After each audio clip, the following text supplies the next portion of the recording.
मोदी सरकार आदिवासींच्या जंगल जमिनी अधिकारांपासून वंचित ठेवण्यासाठी फॉरेस्ट कन्झर्वेशन ॲक्ट पारित केलेला आहे आणि महाराष्ट्र सरकार सौर ऊर्जा, पवन ऊर्जा यासाठी सरकारी गायरान जमिनीवर जे अतिक्रमण केलेले भूमिहीन शेतमजूर आहेत त्यांच्या जमिनी कायदेशीर काढून घेण्याचा कारस्थान फडणवीस सरकार करत आहे. पवन ऊर्जा ही खाजगी कंपनी आहे. आजपर्यंत सरकार भूमिहीन शेतमजुरांना त्या जमिनी मिळू नये यासाठी पर्यावरणाच्या नावाखाली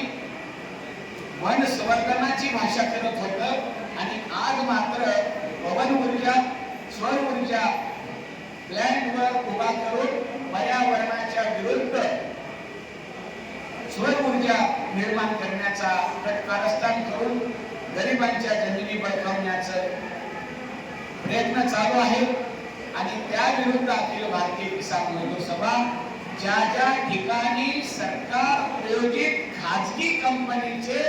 सौर ऊर्जा आणि पवन ऊर्जाचे प्लॅन्ट असतील, अखिल भारतीय किसान मजदूर सभा ती उकडून फेकून देईल ही घोषणा अखिल भारतीय किसान